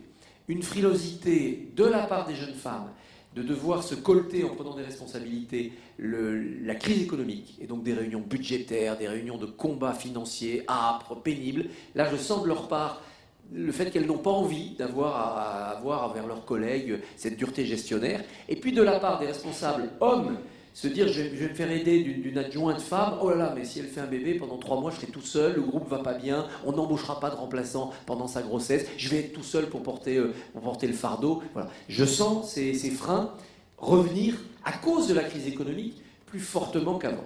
Et puis enfin, mais je ne m'étendrai pas sur la question, elle est limpide, il y a l'immense combat pour l'égalité des salaires à responsabilité égale, et ça, le journalisme, les médias, comme la plupart des secteurs du tertiaire, sont loin d'être exemplaires. Je voudrais, si je rebondir sur ce que disait Christophe Barbier, c'est que vous dites que c'est la crise économique, mais je me demande si ce n'est pas un mouvement plus général. Alors Sylvie ou moi-même, on est peut-être pionnières, on est d'une certaine génération, on s'est battu pour arriver là où on en est, on a fait des sacrifices, et peut-être que les jeunes femmes actuelles, mais en accord, en fait, là c'est plus la même chose, ont plus forcément envie de se dire je mets en avant ma carrière professionnelle, j'aspire, et c'était aussi une décision de couple, à un équilibre un peu différent entre ma vie professionnelle et ma vie personnelle. Et je me rends compte dans les jeunes générations qu'il y a moins envie de se battre absolument tous azimuts. Nous, on l'avait chevillé au corps, on savait que ça allait être dur, on savait qu'il y avait vraiment le plafond de verre qui n'a pas forcément disparu. Mais je me demande si cette niaque qu'on avait, nous, de mettre en avant notre carrière professionnelle, existe encore. Dans la société, alors vous dites que c'est à cause de la crise économique, je ne sais pas si c'est uniquement à cause de la crise économique, je ne sais pas si ce n'est pas aussi un retour de bâton en se disant que la vie n'est pas simplement qu'un combat professionnel et une existence professionnelle, mais un équilibre entre une vie professionnelle, une vie familiale, une vie de couple et une vie de femme. Je suis tout à fait d'accord. Je pense qu'il y a le double phénomène aujourd'hui. Il y a toujours le plafond de verre pour le rôle de numéro 1. C'est-à-dire, vous regardez les dirigeants des médias, les dirigeants de la presse écrite, les dirigeants des magazines, enfin, toutes sortes. Il n'y a qu'à la Croix où une femme dirige encore. Au Monde, ça a été une fusée, malheureusement, qui est passée rapidement. Dans les mondes de la télé, les numéros 1 sont des hommes. Et on trouve derrière des femmes. Mais c'est vrai que pour l'instant, le plafond de verre n'a pas été franchi et qu'on a l'impression qu'on se cogne à quelque chose. Ensuite, c'est vrai que l'envie des jeunes générations, mais hommes comme femmes confondus, se disent est-ce qu'il faut faire tant d'efforts pour se battre autant, pour avoir des jobs si pénibles? Il y a un peu un général baisser les bras, et on baisse un peu les bras, et effectivement ça touche les hommes comme les femmes, mais ça nous interpelle sur les femmes, parce que du coup les jeunes femmes se disent mais qu'est-ce que je vais me battre pour passer mes nuits, mes jours, mes week-ends pour avoir un job où je peux être virée, en plus ça c'est plus facilement qu'avant, et où c'est horriblement dur, et qu'effectivement une certaine qualité de vie sera absente. Donc maintenant, les femmes sont un peu prises en tenaille entre le plafond de verre en haut, l'envie de mener une vie correcte en bas. Et il faut effectivement leur dire, comme Hollande a dit, qu'ils s'agrippaient ou qu'ils se cramponnaient. Voilà, cramponnez-vous. Et il faut quand même essayer d'avoir votre juste place. Pour rappeler un souvenir de l'Express, puisque bien avant Christophe, j'y ai passé 18 ans de ma vie, j'ai quand même vu passer 10 chefs de service hommes du service politique avant d'être nommé moi-même. Alors, je voyais plus ou moins compétent, plus ou moins incompétent. Après, Christophe m'a succédé, mais moi j'ai été remercié. Donc, c'est pas que je suis resté sous Christophe. Il a vécu sa vie, et moi la mienne, et très bien d'ailleurs. Mais ça a été très long, très long. C'est très difficile partout. Et je dois dire que j'encourage toutes les filles qui aspirent quand même, malgré le plafond de verre, à devenir numéro 1, 2 ou 2 bis, à continuer à le vouloir, parce que c'est cet exemple-là qui donnera aux autres l'envie de le faire. Rémi Filin, comment on fait à France Télévisions, en écho à ce que disent nos intervenantes, à ce que disait Christophe à l'Express, comment on fait pour féminiser les organigrammes? Vous parliez tout à l'heure de la politique au niveau des ressources humaines. Alors là encore, dans une grande entreprise, à France Télévisions, c'est 10 000 personnes, donc on est dans un groupe où la politique RH doit être structurée, et donc on a signé un accord d'entreprise sur l'égalité professionnelle entre les femmes et les hommes avec 4 thèmes: le développement de la mixité dans les métiers, le développement de carrière des femmes, l'égalité salariale et faciliter la parentalité, ce qui semble un point extrêmement important et indispensable. Alors, on a mis ça en place maintenant depuis 3 ans. On commence à avoir des premiers résultats, sachant que, très clairement, mais là encore, plafond de verre, je suis un homme et mon état-major rapproché sont des hommes, c'est-à-dire les 4 personnes qui m'entourent, très clairement. Alors, on a deux choses. D'abord, je crois que c'est la manière de faire monter peu à peu des femmes dans les postes de responsabilité, notamment à travers des cycles de formation. On a par exemple mis en place on a la 3e promotion, des cycles annuels où on prend des hauts potentiels de l'entreprise, on en prend une dizaine, 12, 13, et systématiquement 50% d'hommes, 50% de femmes. Donc on a la 3e promotion, et ce sont des gens qu'on fait travailler ensemble pendant 1 an, donc 50-50, et qui sont des jeunes cadres qui sont amenés à prendre des responsabilités dans l'entreprise. Ensuite, on a des procédures de recrutement qui font que systématiquement, sur un certain nombre de postes, qui sont des postes où la représentation est déséquilibrée. Elle peut être déséquilibrée dans les 2 sens. Il y a des familles de métiers où il y a plus de femmes que d'hommes. Mais systématiquement, on va avoir on va veiller à ce que les candidatures soient mixtes. C'est-à-dire qu'on va veiller à ce que au choix final, il y ait bien le choix entre un homme et une femme, et pas 2 hommes ou 2 femmes. On va ensuite veiller très particulièrement à un certain nombre de possibilités dans certains secteurs pour envoyer des signaux. Alors, ces signaux, on les a envoyés au cours de l'année passée. Mais j'insiste sur une chose, c'est qu'à un moment donné, vous nommez bien parce que la personne que vous nommez est tout à fait compétente. Je veux dire que d'aucune manière, une nomination, à un moment donné, peut simplement s'abriter derrière le fait d'être une femme et pas un homme sur des postes de haute responsabilité. C'est fondamental dans l'entreprise. Et c'est une chose à laquelle je tiens énormément. Et nous avons nommé récemment 4-5 femmes de très haut niveau. Muriel Schall, DRH de France Télévisions, elle est là devant nous. On vient de nommer, on a sur France 3 4 pôles qui sont 4 grands pôles régionaux. Il y avait 4 hommes, bien on va nommer une femme. On vient de nommer pour la première fois une femme rédactrice en chef du 20h de la 2, Agnès Varamian. Voilà. Je peux donner quelques exemples de ce type-là, mais encore une fois, c'est une nomination qui, à un moment donné, envoie un signal à l'entreprise, et en même temps, il ne faut pas que ce signal soit équivoque. Il n'est pas équivoque. On nomme des gens de très haut niveau. Alors, après, reste la question, évidemment, du plafond de verre qu'il faut, à un moment donné, franchir. Ça veut dire accéder à la direction générale ou à la présidence. Mais c'est vrai pour France Télévisions, mais c'est vrai pour tous les médias. Parce que la patronne de la rédaction de La Croix quitte en fin d'année et est remplacée par un homme. Donc il n'y aura plus un patron de quotidien ou un patron de news ou un patron de télé qui soit une femme. C'est aussi ça la réalité. Pardon ? Véronique Kella. Véronique, effectivement.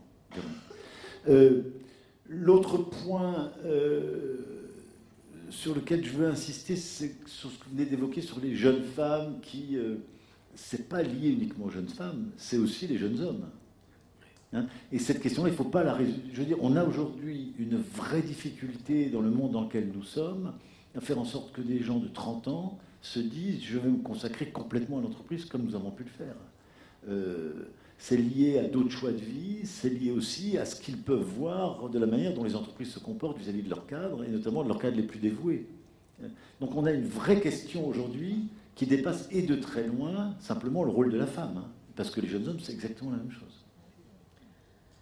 Merci à tous les quatre. On vous garde parce que je pense qu'il y a des questions. Forcément, avec un panel comme celui-là, il ne faut pas vous priver si vous avez envie de poser des questions ou d'interpeller l'une ou l'autre de nos invités. Je ne sais pas comment ça se passe. Il faut que ce soit... Je passe le micro. Il y a un micro pour les gens dans la salle. Non, ne dites pas qu'il n'y a pas une main qui se lève. Vous posez... Ah, voilà. Est-ce que vous parlez... Attendez, je vais vous passer le mien. Je vais vous...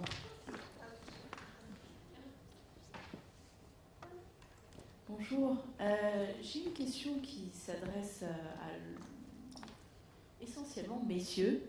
Alors, pour Monsieur Barbier, vous nous parliez sur les unes qui, lorsqu'on aborde des sujets sérieux, c'est difficile de mettre une femme parce qu'elles ne sont pas connues. En même temps, si vous mettez jamais une femme sur la couverture, elle risque pas d'être connue. Si vous gardez toujours les mêmes, parce qu'effectivement, c'est toujours les mêmes experts qu'on voit à la télé, à la radio, etc., sur les sujets sérieux, ce sont toujours des hommes et ce sont souvent les mêmes.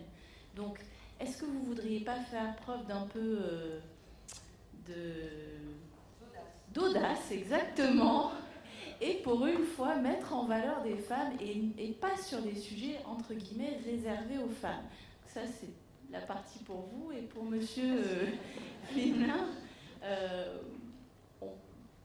ont été évoquées les questions sur les séries télé, sur notamment alors les femmes animatrices où il faut un accompagnement par les hommes pour que mesdames prennent confiance en elles. Alors peut-être que si on leur donnait le poste, au lieu de donner toujours à des hommes, ça faciliterait la prise de confiance aussi, sans avoir peut-être besoin d'un accompagnement qui sonne en tout cas au moment où vous dites un tout petit peu paternaliste, si je peux me permettre.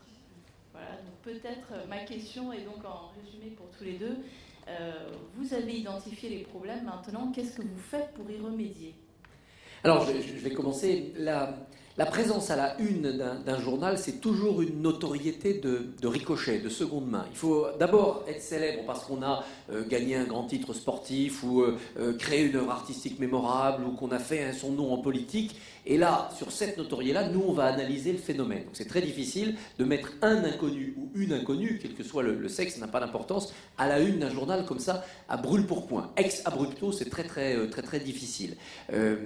Quand on a mis à la une pour la première fois Ségolène Royal, elle avait déjà gagné ses galons parce qu'elle avait été une ministre importante ou qu'elle avait pris la région Poitou-Charentes en 2004. Et elle a gagné sa place à la une parce que d'un seul coup, elle changeait de catégorie. Mais on ne pouvait pas créer comme ça ex abrupto sa célébrité. En revanche, à l'intérieur du journal, là oui, nous devons être découvreurs de talents.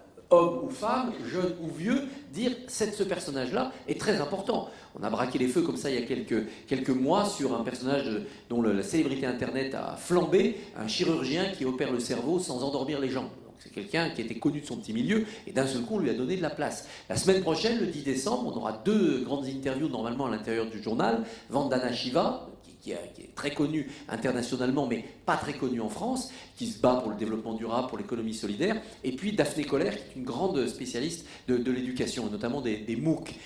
Je ne peux pas les mettre à la une, parce qu'en kiosque, le lecteur passe environ 7 secondes avant d'acheter, de choisir un journal parmi les 300 ou 400 qui lui sont proposés. Donc l'identification doit être immédiate. Si je lui mets François Hollande, il reconnaît tout de suite. Si je lui mets Valérie Trierweiler, il reconnaît tout de suite. Si je lui mets Vandana Shiva, il ne reconnaît pas tout de suite. Et donc là, j'ai un problème. Alors à l'intérieur, découvreur audace, oui. À la une, c'est impossible, économiquement et même techniquement. Donc il faut toujours penser ce double temps. Maintenant, si Vandana Shiva est prix Nobel de la paix, ou si elle réussit un coup d'éclat formidable, et que d'un seul coup, ça devient un phénomène mondial, elle fera la une, naturellement, du journal. C'est extrêmement compliqué, la différence de logique entre la une et l'intérieur. À la une, enfin entre une femme célèbre et un homme célèbre, entre Hillary Clinton, Bill Clinton, il y a un différentiel de vente où l'aura de l'un vaut l'aura de l'autre. La première fois que Hillary Clinton a fait la une de l'Express, c'est quand il y avait l'affaire Monica Lewinsky. Voilà. Parce que là, d'un seul coup, son personnage de First Lady, avec ce drame psychopolitique ou familialo-politique, d'un seul coup, elle avait de l'importance. Et on avait titré « Et si elle craquait ?» Et on a fait une très très bonne vente. La deuxième fois où elle a fait la une, c'était en janvier 2007. C'était dans la bataille de la primaire avec Obama. Voilà.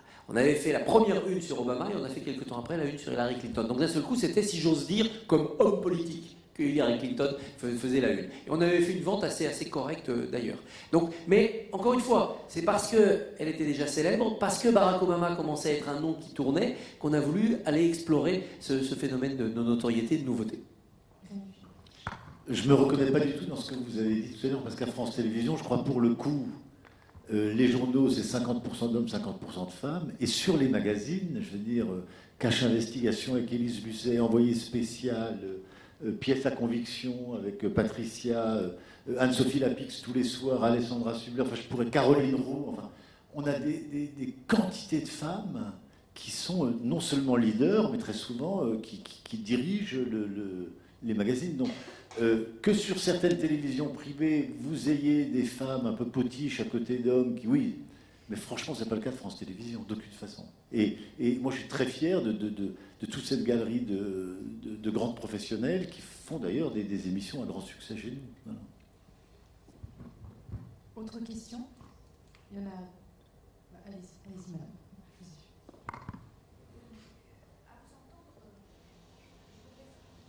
Le micro ne marche pas. Le micro invité. Bonjour, je suis Brigitte Crézy.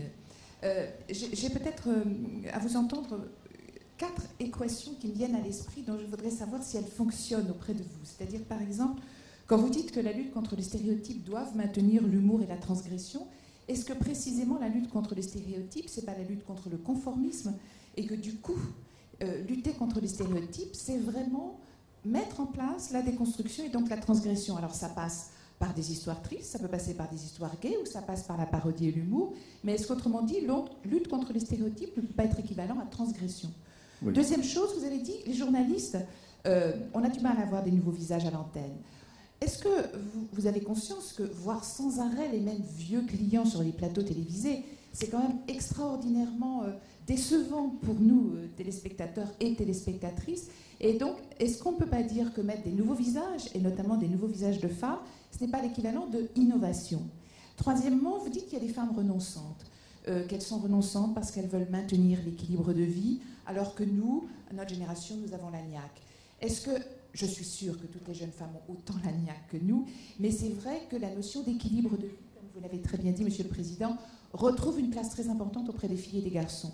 Est-ce qu'on ne peut pas dire que lutter contre les stéréotypes, mettre autre chose, faire travailler les femmes tout autant, c'est aussi concilier le plaisir du travail, c'est-à-dire le mot plaisir, je ne l'ai jamais entendu.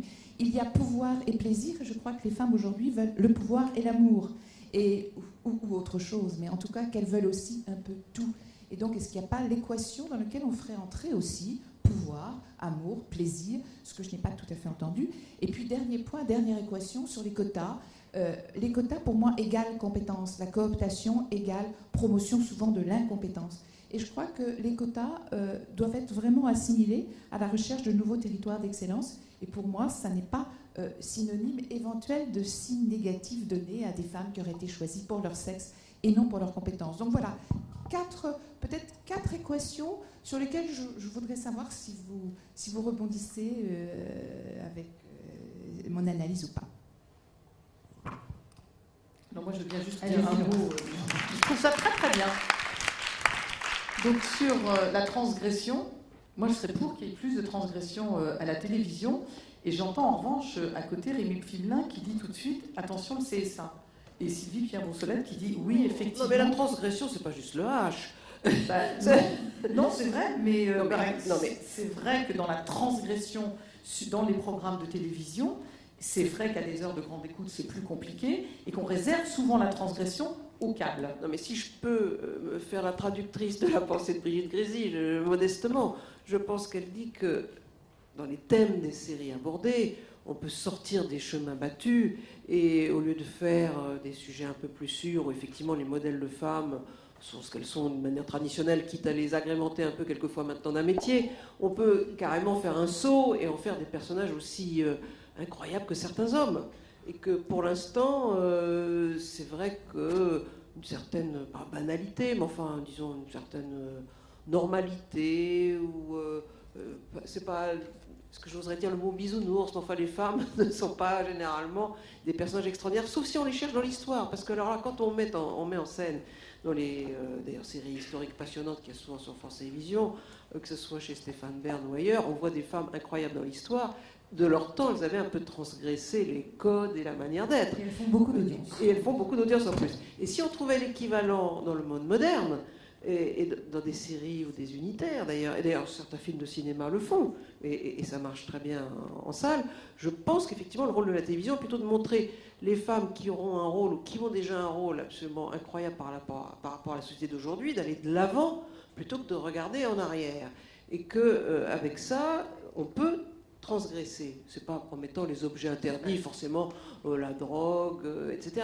Parce qu'effectivement, dans un grand mass média, on va pas faire l'apologie de l'alcool, de la drogue, etc. Mais l'apologie des grands caractères, oui. Et ça, nous l'encouragerons toujours. Il y a juste un deuxième point sur lequel je voudrais intervenir, c'est la notion de plaisir. En fait, très clairement, la notion de plaisir n'existe pas dans l'entreprise. Donc, ce que vous revendiquez certainement à raison en disant qu'il y a un équilibre qui serait à construire entre vie personnelle et vie professionnelle, c'est faire entrer le fait que dans l'entreprise, on peut y trouver du plaisir et que l'entreprise est aussi un lieu qui permet effectivement l'expression d'autres aspirations. C'est vrai, mais je vois, alors ça commence par plein d'autres choses, ça commence peut-être aussi par commencer des forums de la mixité à 8h30 du matin, c'est vrai que ça c'est compliqué, mais en fait la notion de plaisir dans la vie professionnelle est une notion qui est complètement absente. Donc je ne sais pas comment on peut réenchanter l'entreprise de ce côté-là.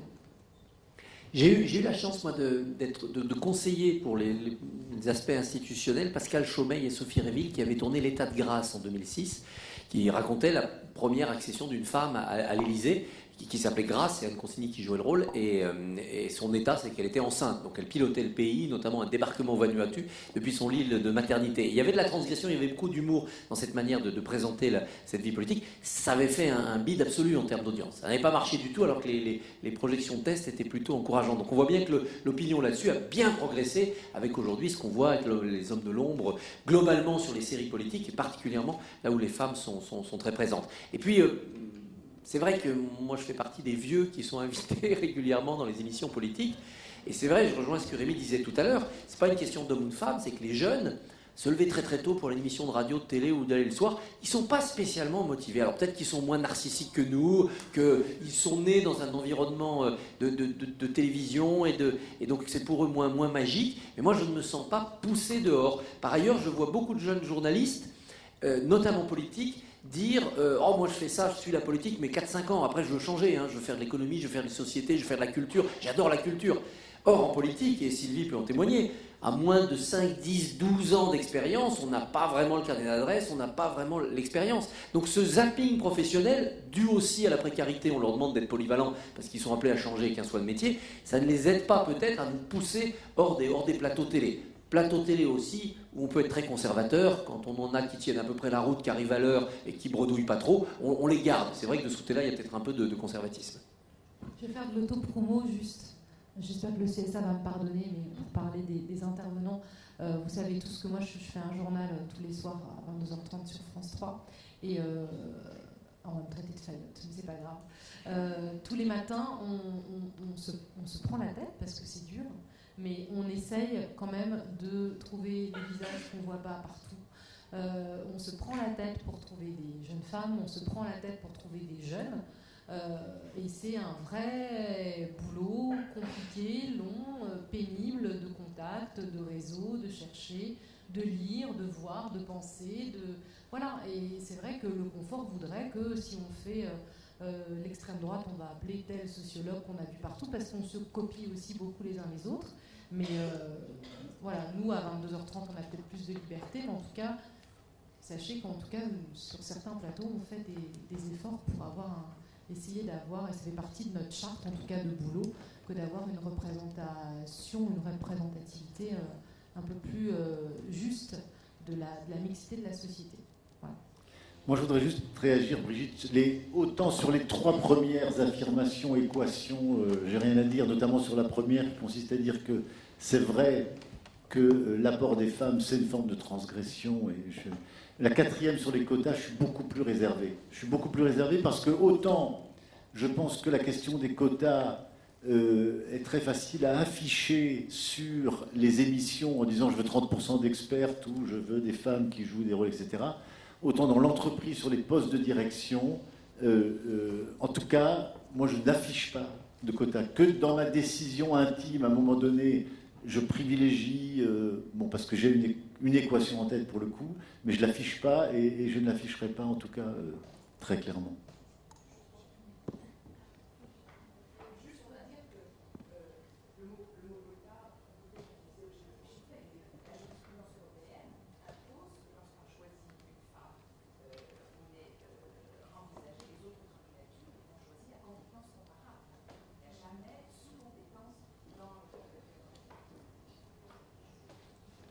D'autres questions, madame?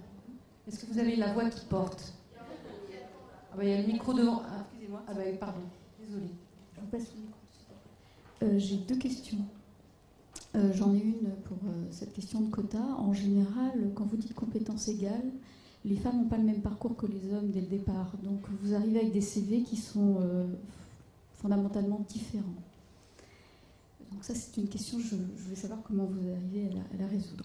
Deuxièmement, sur ce qui est de la transgression, quand vous parlez de transgression dans les séries télé, vous pensez, je l'ai entendu, à des femmes qui vont se droguer ou vendre du hache. Est-ce qu'on ne pourrait pas avoir un Colombo féminin, quoi, une femme vieille, une femme débraillée, qui dit « Oh ouais, mon mari parle de ça », enfin... Un personnage complètement banal. Pour moi, ce serait ça la transgression et pas une superwoman ou une ministre ou je veux dire, quelqu'un de normal.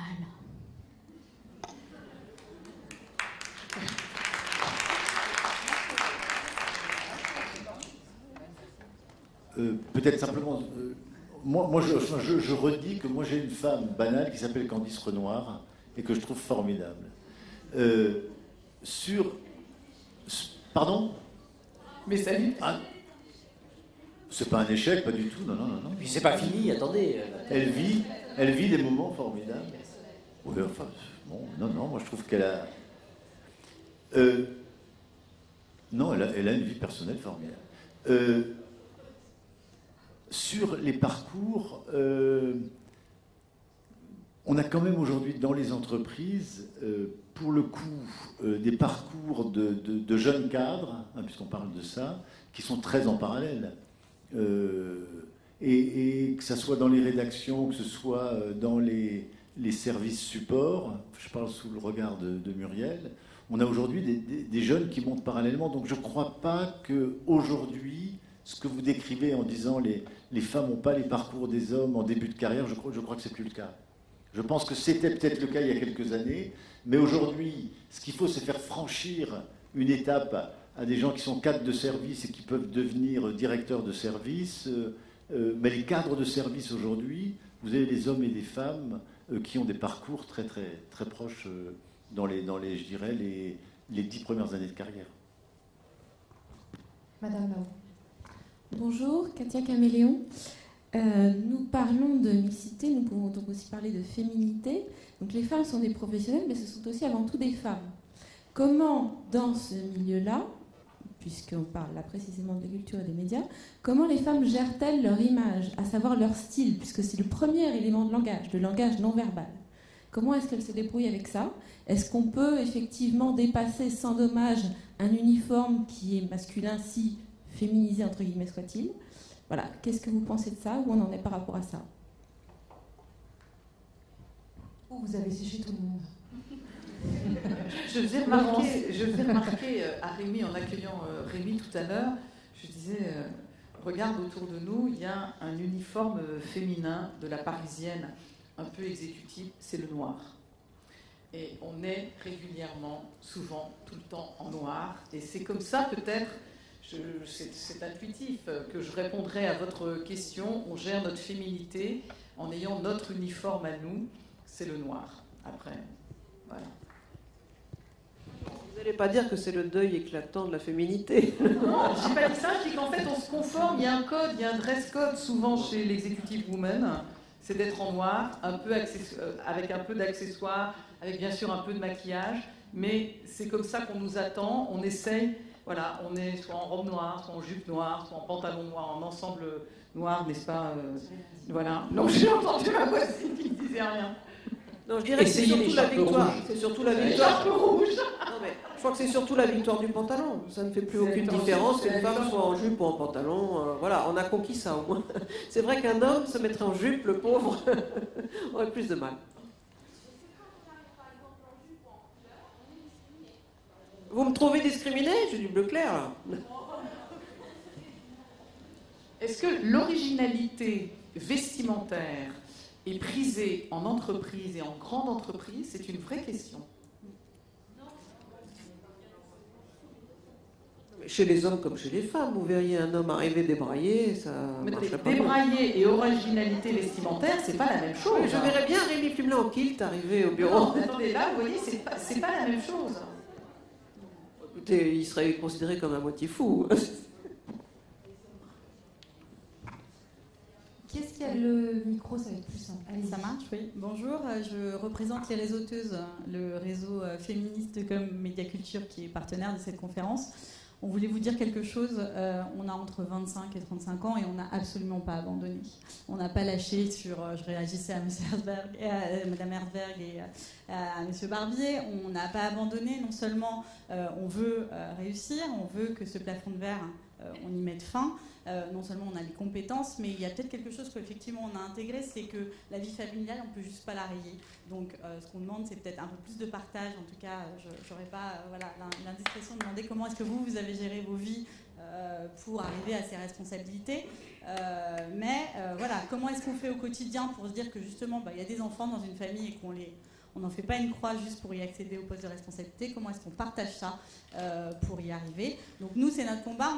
On a interviewé beaucoup de gens, on reçoit beaucoup d'intervenants, dont Mme Pierre Brossolette il y a très peu de temps, pour savoir comment est-ce qu'on fait, comment est-ce qu'on résout, qu'est-ce qu'on imagine comme innovation RH, justement, pour arriver à se dire que les réunions, on va peut-être les arrêter à 19h. Alors en journalisme, effectivement, il y a des sujets le soir. Moi, je travaille dans la communication, je travaille beaucoup le soir, je me lève très tôt le matin, il n'y a pas de problème.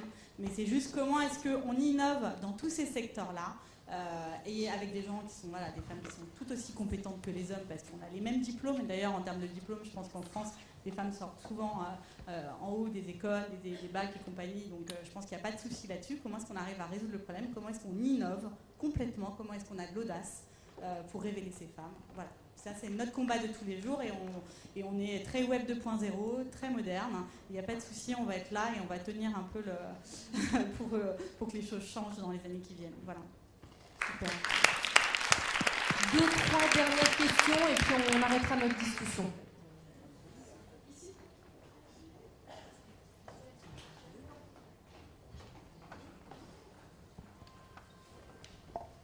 Oui, bonjour, Christine Calais, je suis journaliste en presse professionnelle et photographe. Et je travaille beaucoup sur ces questions. Et je suis comme Patricia, en fait, depuis qu'il y a quelques années, j'ai remarqué que j'interviewais, comme j'étais en presse économique, beaucoup d'hommes parce qu'ils sont dirigeants. J'ai travaillé dessus, c'est un combat, mais on arrive à faire légèrement bouger les choses. Et donc, et je le fais aussi en photo. Et moi, ma réponse, c'est aussi par la satire, hein, en photo, en court-métrage. Et ma transgression, c'est de faire effectivement des femmes, les cadres supérieurs et les dirigeants d'entreprise. Et donc, ma question, c'est est-ce que vous pensez tous les quatre qu'il faut quand même aussi travailler sur l'offre pour que la demande suive aussi? Est-ce que c'est un travail sur l'offre? Sur l'offre télévisuelle, c'est effectivement toujours pour faire changer les mentalités. Tous les exemples de femmes, enfin pour ce qui est des femmes en tout cas, de femmes qui arrivent à concilier vie professionnelle, vie personnelle, qui arrivent à réussir, qui ont une ambition et qui, tout en étant encore regardables, c'est bon à prendre. C'est tellement des modèles. La télévision est devenue de plus en plus des modèles pour les jeunes, même s'ils la regardent quelquefois par d'autres canaux que l'écran du salon. Mais c'est l'importance de la télé-réalité, parce que beaucoup de jeunes la regardent, et ça, c'est des modèles qui sont vraiment exécrables du point de vue du droit des femmes. Mais après, c'est tous les autres modèles. C'est vrai que si vous montrez à la télévision des femmes qui arrivent à concilier à la fois un physique à peu près agréable, une compétence certaine et l'air d'être heureux, c'est quand même, ça donne envie d'être comme elles. C'est mécanique. Jusqu'ici... c'est vrai que le modèle social véhiculé, c'est plutôt ceux qui réussissent, c'est les hommes sur deux, avec toujours une kyrielle de femmes à leur basque. Bon, on va peut-être essayer d'inverser le modèle. Il peut y avoir une femme heureuse, pas forcément avec une kyrielle d'hommes assez basques, mais effectivement, si elle peut avoir une vie normale, avoir un couple normal et être heureuse quand même, je sais bien que c'est pas le mot à la mode, mais ça pourrait être une forme, effectivement, de transgression. En tout cas, l'image qui est montrée est très importante. C'est vrai que on s'y conforme même inconsciemment, et que les petites filles ou les jeunes femmes qui voient des modèles de réussite, qui ont envie, pour qu'elles aient envie de s'y identifier, il faut qu'il y en ait assez à l'écran. Si c'est toujours des modèles de catastrophe ou des objets de moquerie, ça leur fera peur. C'est une évidence. 2 dernières questions. La dame là-haut qui lève la main, peut-être.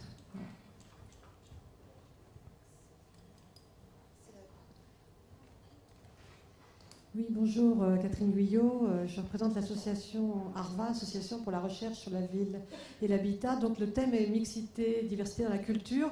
Je m'occupe de l'architecture, donc j'organise le premier prix français des femmes architectes. J'aimerais bien que les médias nous accompagnent un peu sur ce sujet pour montrer les femmes et la créativité des femmes dans des métiers très importants comme celui de l'architecture. Donc ça sera le 15 décembre au pavillon de l'Arsenal et j'espère avoir un petit peu de journalistes pour relayer les événements parce que le grand prix qui est connu, c'est le prix Pritzker, c'est donné à des hommes. Il n'y a eu qu'une seule femme dans 20 ans de Pritzker. Le grand prix de l'architecture, c'est pareil, ce sont des hommes. Et pour une fois qu'il y a un prix qui va célébrer le travail des femmes, eh bien, je vous convie à venir à cette cérémonie où seront représentés le ministère de la Culture et le ministère des Droits des Femmes. Merci. Merci. Jeune femme, mettez-vous juste en face de moi, là, s'il vous plaît, et ce sera la dernière question. Merci de prendre ma question. Mireille Péquignot, donc moi je viens de Franche-Comté. Je constate que les préoccupations sont un petit peu parisiennes. Mais bon, je voulais quand même... Alors, je suis à la fois présidente d'une association de promotion de la diversité en entreprise, donc la diversité au sens large, c'est à la fois l'égalité homme-femme, mais également les questions liées au handicap et à tout ce qui concerne la diversité de manière plus générale. Je suis par ailleurs conseillère régionale et ma question s'adresse à M. Barbier par rapport à la presse écrite. Et c'est vrai qu'au niveau des régions, en province, En Franche-Comté en particulier, bon, l'Express est national, mais bon, c'est vrai qu'au niveau des régions, le rôle de la presse écrite reste extrêmement fort. Et la place des femmes, là, y compris dans des régions comme la nôtre, où nous avons quand même une présidente de région, c'est vrai que quand on fait remarquer que quelquefois, c'est parce qu'on n'a pas de tête d'affiche femme qu'on a du mal à les mettre en première des différents journaux. Je pense quand même que là, on voit aussi que malgré une présidente de région femme, on a tendance à souvent plutôt axer la une sur les messieurs. Donc là aussi, je voudrais savoir quel peut être votre rôle par rapport à cette difficulté. Je sais que vous ne contrôlez pas l'ensemble de la presse en région. Et aussi, alors pour ce qui concerne, y compris la télévision, c'est vrai qu'au niveau national, au niveau de Paris, c'est très bien, mais alors les journaux télévisés en région, quelles répercussions, en tout cas, comment vous comptez déployer cette politique-là en région aussi, pour que ce soit concret, y compris dans l'ensemble des territoires. Donc là, pour le président de France Télévisions.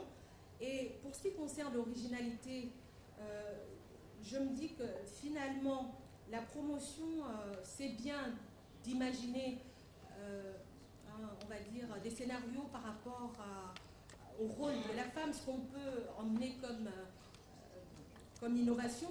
Mais je me dis, c'est peut-être aussi pour que le regard, les stéréotypes, le regard sur les femmes change, c'est peut-être simplement de changer aussi l'image de l'homme, que ce soit à la télévision, mais surtout dans les films, qu'on voit peut-être un peu plus d'hommes dans des rôles dits de femmes. Pourquoi pas montrer les hommes, ce qui est la réalité aujourd'hui pourtant. On voit que les hommes de plus en plus jouent un rôle dans la famille, notamment par rapport à leurs enfants. Pourquoi ne pas montrer beaucoup plus d'hommes en situation de jouer ce rôle-là, pour qu'aussi les hommes de plus en plus puissent vraiment l'affirmer encore plus. Donc voilà quelques idées qui me viennent. Merci. Merci Christophe. D'un mot sur la presse écrite, j'aurais du mal à répondre pour la presse écrite régionale, qui subit peut-être aussi des lourdeurs sociologiques, parfois de lectorat, où en effet on est un peu plus piégé par les stéréotypes. Nous réalisons chaque semaine 5 ou 6 suppléments villes, donc dédiés à des villes, assez souvent d'ailleurs sur des personnalités politiques ou culturelles, et je vois que nous ne faisons absolument pas de différence. Quand par exemple là nous faisons une tournée des villes où il y a eu de nouveaux maires qui ont été élus au printemps 2014, donc on regarde comment sont leurs premiers pas. Il y a des villes où des femmes ont accédé à la tête de la municipalité, c'est le cas de Cécile L par exemple à Avignon, et nous nous précipitons évidemment sur ce genre de nouveautés, parce que pour nous ce qui est intéressant c'est que justement c'est neuf, peu importe que ce soit un homme ou une femme. Et quand nous avons des mises en avant plus basiques, soit sur la vie culturelle, soit par exemple une série sur les restaurants d'une ville, où on fait un peu notre choix, notre sélection, la plupart du temps, nous essayons de mettre à la une des couples ou des femmes. Parce qu'on considère que dans ce milieu gastronomique, qui est un tout petit peu macho aussi, pour plein de raisons, il faut qu'on essaye de mettre en avant celles qui ont réussi à avoir un rapport qualité-prix très intéressant. Et on est certain que nos lecteurs vont être sensibles à cet argument. Mais c'est vrai que la presse quotidienne régionale, notamment dans son reflet de la vie économique et politique, a peut-être une guerre de retard. C'est un secteur de la presse écrite qui subit de profondes mutations, capitalistiques d'abord, rédactionnelles ensuite, et de comportement aussi de ses lecteurs et de ses lectrices. C'est une lecture, la presse régionale, qui doit échapper au bistrot, si j'ose dire, pour rentrer beaucoup plus dans le réflexe quotidien. Et là, je pense que les nouveaux médias, les médias Internet, le mobile, va aider beaucoup ces médias à progresser, parce que là, ils n'auront plus cette barrière du lieu de consommation, le bureau ou le bistrot, pour dire « Ah bah attendez, on met des hommes en avant parce qu'on est surtout lu par des hommes ». Et ça, vous allez voir, ça va les faire bouger beaucoup. Je surveillais Twitter là, pendant que notre conférence, j'ai vu que les réseauteurs, et quelques-unes d'entre vous, Jade, Sarah, ont été particulièrement actives. Ça, c'est un média qui vous appartient. Alors même s'il y a des rédacteurs en chef machos ou des actionnaires un peu frileux, ces médias-là, ils partent de la base. Et je pense qu'à travers ça, on fera tomber beaucoup de citadelles, notamment dans ce qu'on appelle les régions. Après, pour France 3, je suis moins compétent pour répondre. Vous êtes où en Franche-Comté, madame? Besançon. Alors à Besançon, la patronne de France 3 Besançon est une femme. Et le Grand Pôle Nord-Est, j'ai nommé la semaine dernière une femme pour piloter le Grand Pôle Nord-Est. Donc là, on a en région un pourcentage de femmes assez important en responsabilité. Alors pour le reste, la politique que j'indiquais pour France Télévisions est une politique pour l'ensemble de France Télévisions, donc y compris pour les régions de France 3, avec, c'est vrai, pour le coup, en région, il n'y a pas de travail de fiction, on ne fait pas de fiction en région. Nous n'avons que des documentaires et de l'information, plus des opérations spéciales, mais en tout cas, la vision globale de France Télévisions que je déclinais est une vision que nous déclinons en région aussi, et avec un certain nombre d'initiatives, notamment en termes de politique documentaire, qui je crois, enfin, je ne connais pas par cœur le travail qui est fait à Besançon, mais je sais que c'est un travail de qualité qui doit nous permettre de mettre en avant aussi des réussites de femmes dans la vie économique ou dans la vie politique. En tout cas, c'est bien la vision que nous en avons. Merci à tous. Est-ce que Laurence Asberg et Sylvie Pierre Brossolette, peut-être un petit mot de conclusion? D'abord pour vous remercier toutes d'avoir été là, toutes et quelques tous. C'est toujours formidable de pouvoir échanger et je le dis du fond du cœur. Vous savez que je ne suis pas le style langue de bois, je le dis très franchement. Et plus ce genre d'échange pourra avoir lieu, plus nous pourrons avancer et plus nous pourrons persuader autour de nous que ce combat est juste et sympathique. Voilà, et moi j'étais ravie de vous accueillir au Forum des images, de montrer aussi que les lieux d'image sont aussi des lieux de réflexion et d'accueil. Merci à tous.